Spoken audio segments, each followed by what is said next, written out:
Même si l'humanité réduit les émissions de gaz à effet de serre, la planète elle-même pourrait perturber les efforts des hommes et basculer dans un état durable d'étuve, selon une étude publiée lundi 6 août 2018.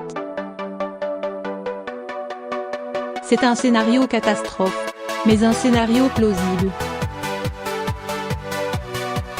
D'ici quelques années, la température moyenne de la Terre pourrait se stabiliser à plus 4 degrés Celsius ou plus 5 degrés Celsius par rapport à l'ère pré-industrielle, bien au-delà de l'objectif de l'accord de Paris sur le climat plus 2 degrés Celsius maximum, révèle une étude de la revue Proceedings of the National Academy of Sciences, NA, publiée lundi 6 août 2018.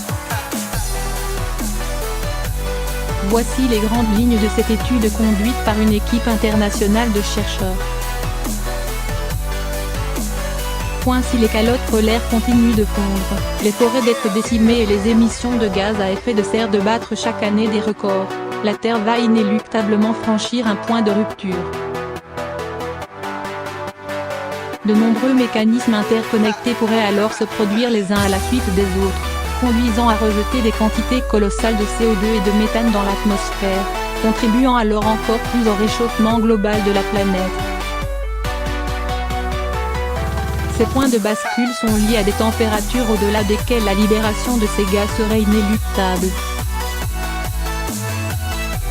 Quand un seuil critique est atteint, le processus de réaction s'auto-entretient, note l'étude, qui s'inquiète que la Terre puisse approcher un seuil la condamnant à devenir alors une étuve.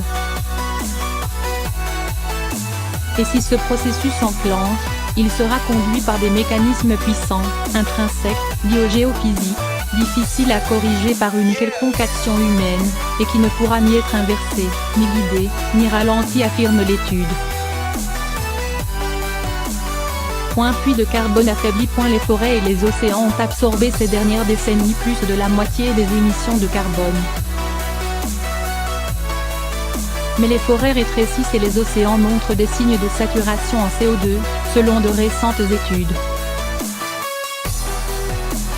Leur rôle d'éponge risque de s'affaiblir. Permafrost. Le méthane et le CO2 emprisonnés dans le permafrost, sol censé être gelé en permanence en Russie ou au Canada, correspond à environ 15 années d'émissions humaines. Une véritable bombe climatique à retardement. En cas de dégel, ces gaz relâchés, pour l'instant en quantité négligeable, accéléreraient le réchauffement, libérant encore plus de gaz. Hydrates de méthane. De manière similaire, les hydrates de méthane, composés ayant l'apparence de la glace présent dans les fonds marins, sont également vulnérables au réchauffement, mais les scientifiques ne savent pas à quel rythme. Ils sont suspectés d'être à l'origine d'épisodes rapides de réchauffement il y a plusieurs millions d'années, et représentent donc une menace potentielle. Dépérissement des forêts. Un réchauffement de 3 degrés Celsius pourrait condamner à terme au dépérissement 40% de la forêt amazonienne, selon une étude publiée en 2016 dans le magazine Nature Climate Change. Et les incendies, pas pris en compte dans ce modèle, pourraient accélérer cette destruction susceptible de relâcher dans l'atmosphère des milliards de tonnes de CO2. Moins de banquise. Le miroir blanc glacé de la banquise renvoie 80% des rayonnements du soleil. Mais avec la fonte de cette glace de mer, l'océan qui la remplace absorbe à l'inverse 81% de ces radiations, accélérant le réchauffement. Dans l'Arctique, le premier été sans banquise devrait avoir lieu avant le milieu du siècle. Une situation susceptible de se reproduire tous les 4 ans dans un monde à plus 2 degrés Celsius. Les scientifiques s'accordent pour dire qu'il existe une température de bascule au-delà de laquelle la calotte glaciaire recouvrant la terre de l'Antarctique ouest et du Groenland fondra.